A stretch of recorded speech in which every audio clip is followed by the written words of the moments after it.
On the weekend, I got the chance to drive the new Tesla Cybertruck. There's only 1,000 of them in existence, and in fact the one I drove was the Foundation series, which is the very limited edition first set of trucks to come onto the market. I want to go through the top things, the things I loved about it, how it felt to actually be in the Cybertruck, what it felt like to drive it. I'm someone who owns a Ford F150. It's a 5-litre V8 engine, and I've liked driving that truck for a long time. So there's lots of things about this Cybertruck I absolutely love. I want to go through those. There's lots of things about this Cybertruck I really don't like as well. And ultimately, driving this Cybertruck made me decide that I don't really need one. I'm going to stick with what I have. So if you're interested in figuring out if the Cybertruck is for you, if spending $100,000 on the Foundation series is actually viable, keep watching this video. I'll go through everything and see what you think. Let's get started. This video is brought to you by Paperlike. More on that later.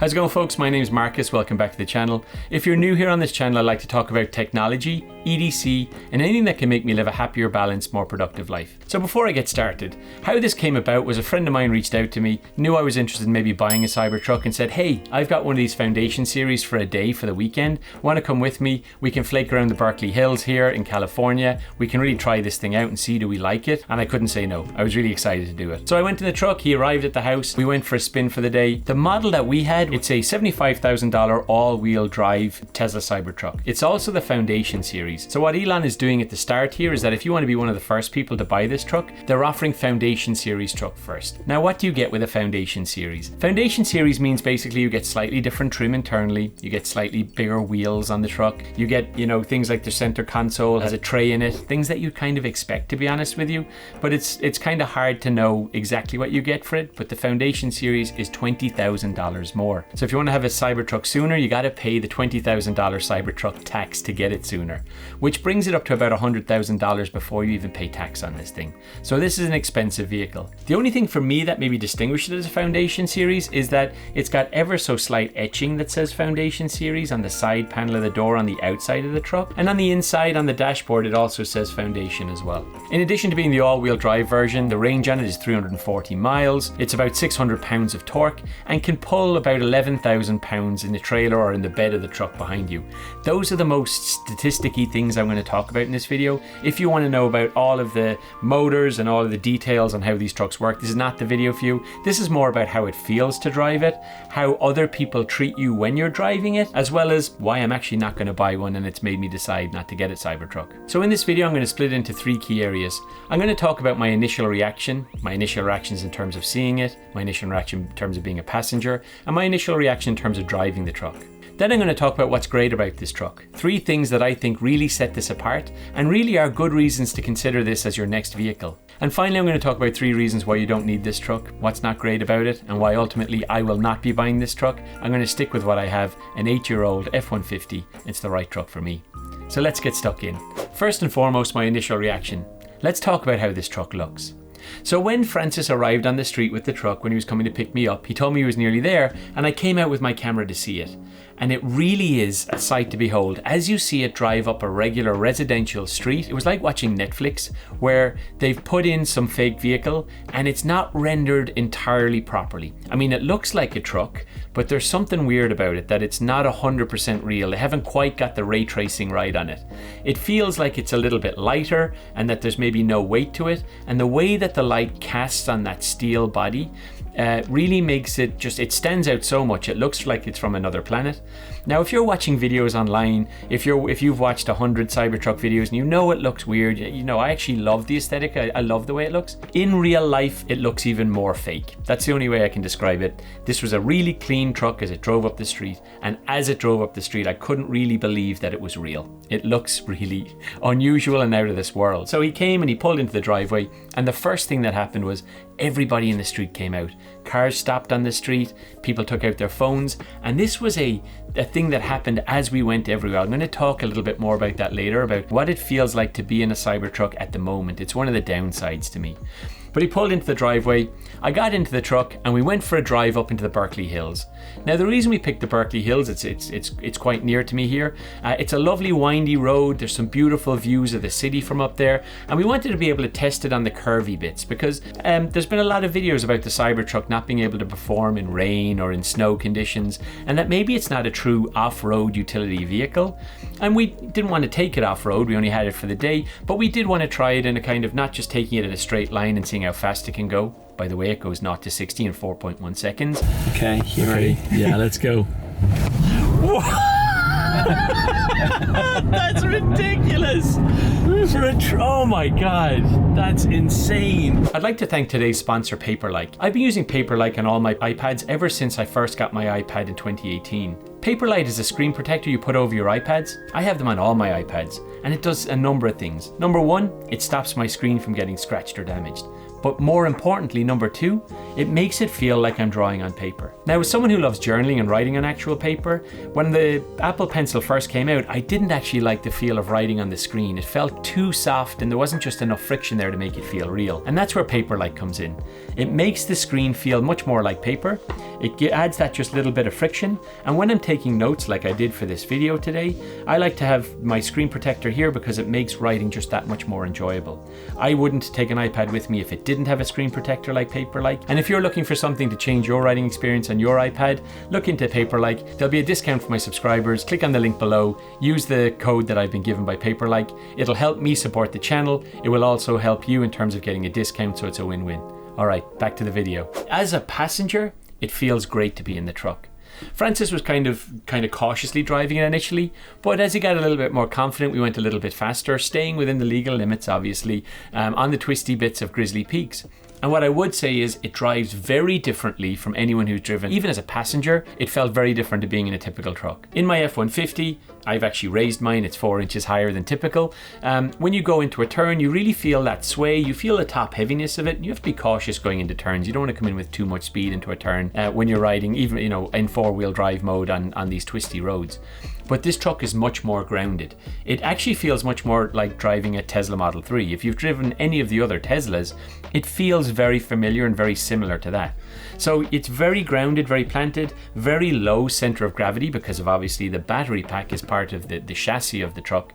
So it really doesn't feel like a truck. And I did find myself being a little bit uncomfortable with some of the speed that we did in the turns, but very quickly it's confidence inspiring and doesn't feel like a truck. You really forget that you're driving this incredibly heavy, massive truck everywhere you go. It feels much more nippy and much more like, I don't know, I don't want to say sports car because it's not quite in the sports car range, but it's definitely in the kind of Tesla Model 3 type range. So after a little while of driving around with Francis, he pulled in. He gave me an opportunity to jump in the driver's seat and drive it myself. So what are your first impressions, Francis? What do you think? I love it. It drives like a big Model 3. Yeah. Which is to say it handles really well on the road. It's planted, it's fast.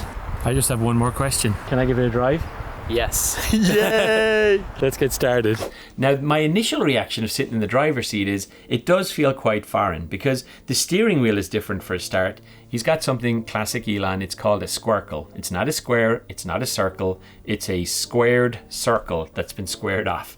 So you hold onto the steering wheel. It looks a little bit like the yoke in a plane, or you can imagine you're in a cockpit of a plane, but it's really intuitive. As soon as you hold onto it, there's a really long dashboard in front of you, and that's where the truck ends in front of you. So you really know where everything is immediately. As someone who drives a big truck already, I felt very familiar in it. I felt very comfortable driving it from the very, very beginning. It's also awe-inspiring. I'm going to go into some of the details on the steer-by-wire in a little bit and going through some of the details of the things I really like about the truck. But what I would say is that it just feels familiar. It doesn't feel like a massive truck. If you're used to driving a smaller car, I think you'll be comfortable with it.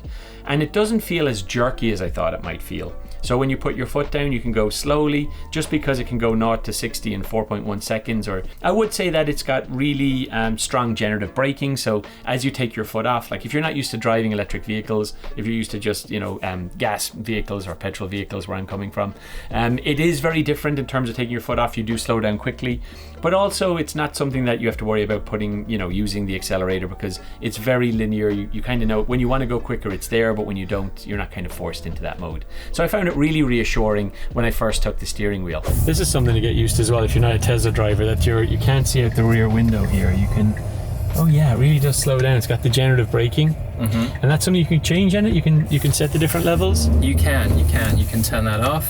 You can make it more aggressive. Ideally, I like to have it because it enables you to drive with one pedal. I just want to take a quick break from the video to ask you to like and subscribe to this video. I've got a small YouTube channel, so everything helps the algorithm find me. Okay, back to the content. So let's talk about some of the things that are really great and some of the things that made me think maybe this is the truck for me when I first got in.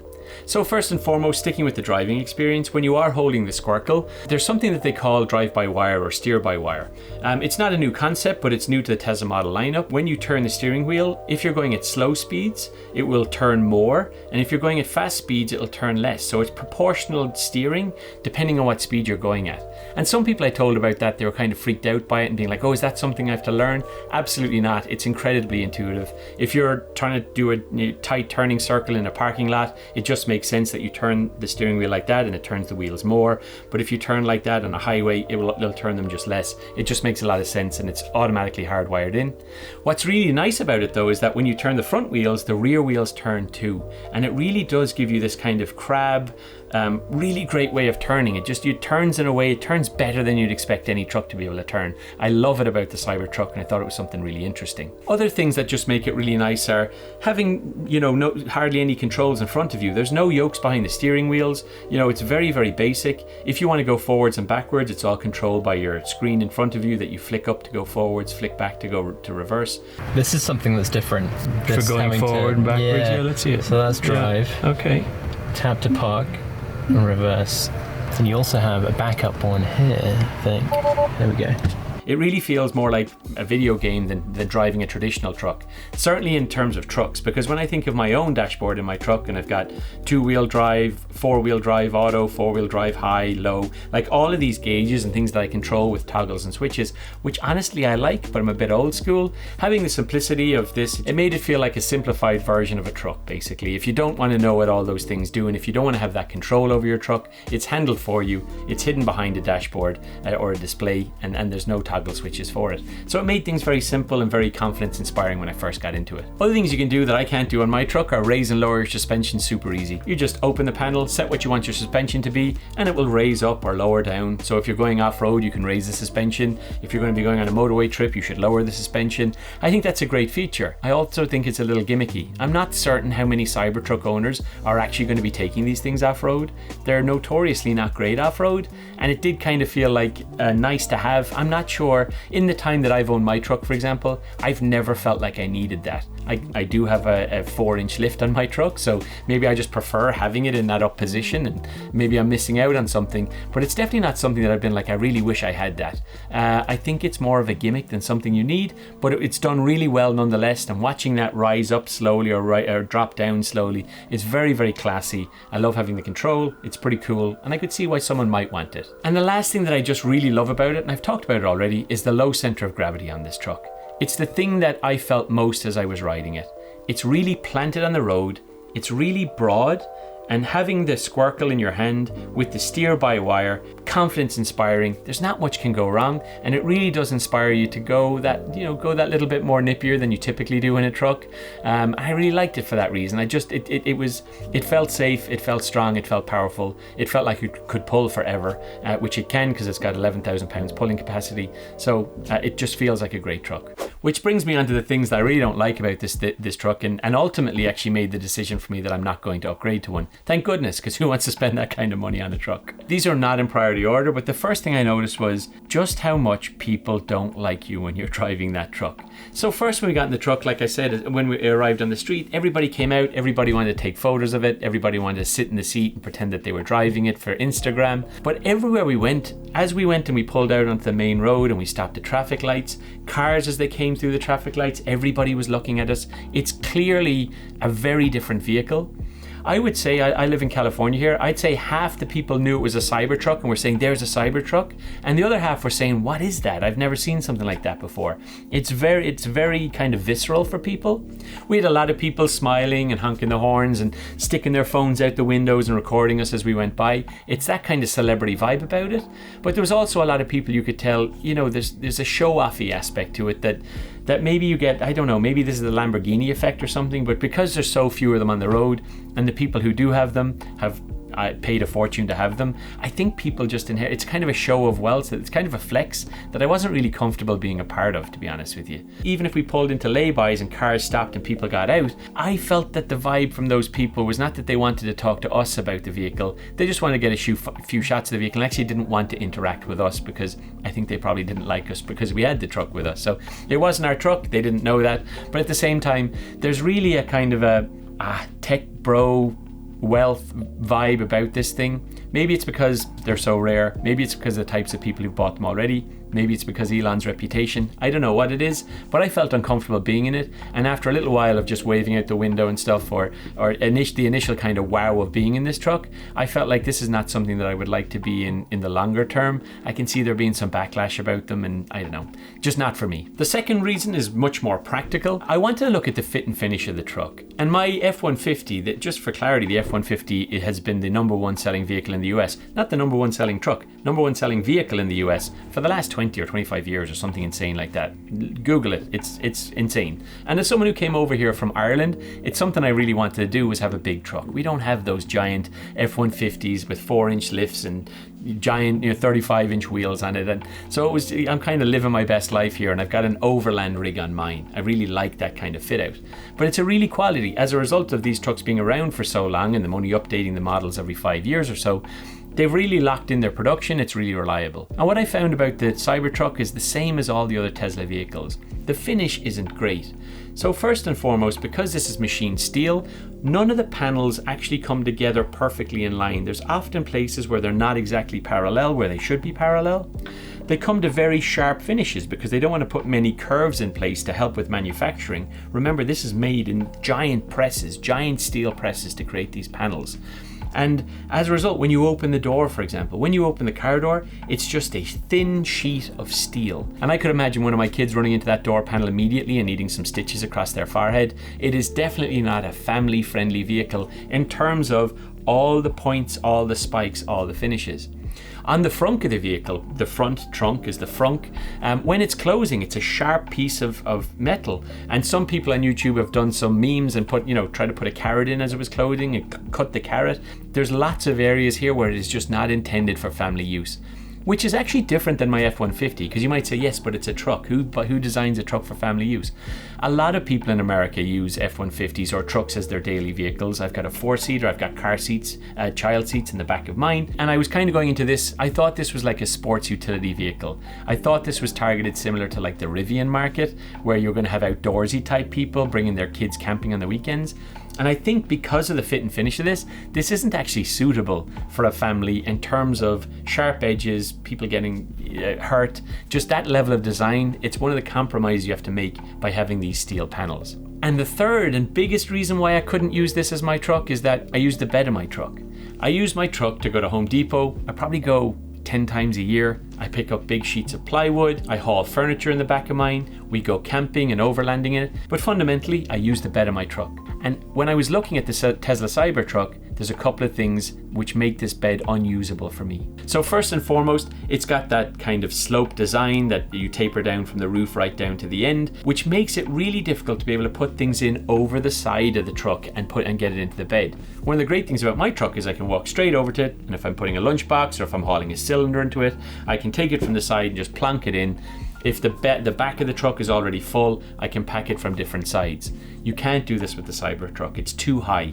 And very quickly, you'd find yourself damaging that steel trying to haul things over it or get things right into the back of the truck. For example, if you needed to get a forklift truck to come in from the side and drop a pallet down into it, you're not going to be able to do that with a Cybertruck. You can only come in from the very back of the bed, which makes me kind of wonder what's the point in the bed of this Cybertruck. I think you could probably pull a motorcycle in, which is something I do. I haul motorcycles in mine, or an ATV. You saw in the demo day video they pulled an ATV into it.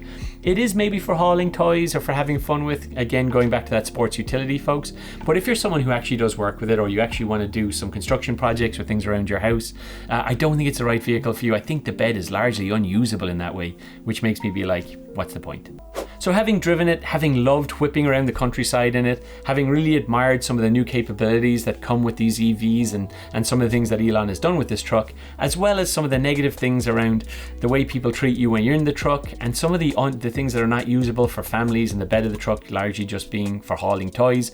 For me, it's not the truck for me. I want to have a truck that can do all of those things. Honestly, something that I don't care that much about. Something that I can get dirty, bring into the countryside, get some dings in the door, not be too worried about it, do construction projects, haul toys, all those things that a truck is actually fantastic for doing, as well as hauling my family around safely with 2 car seats in the back and me and my wife in the front. And I didn't get that feel from the Cybertruck. This to me feels like a kind of, I don't know how to say it, Silicon Valley tech bro toy for going camping every odd weekend, not getting too dirty, only going 340 miles of range, having to do a lot of charging in the meantime. I want to be super clear, I'm pro EV. It sounds like I'm a petrol head. I kind of am a petrol head, but I do see the future of EV and how it's good for the planet, and it's probably something we're all going to have in 5 years' time. I imagine I'm going to have an EV. But for now, it's not quite there yet. There's a status associated with it, and it's just not something I want anything to do with. So for me, I'm happy to give up on the Cybertruck, and my wallet is happy too. What are some of the things you think about the Cybertruck? What are some of the things you would want to know? I'd love to be able to answer them in the comments, because I nipped around in it for a day and there's a lot of things in this video that I've just forgotten to talk about. What are some of the reasons why you definitely would buy a Cybertruck and you think I'm wrong? And what are some of the reasons that you definitely wouldn't, or some of the things you think that I've said that maybe changed your mind? Stick them in the comments below. I'd love to hear what you have to say. In the meantime, good luck.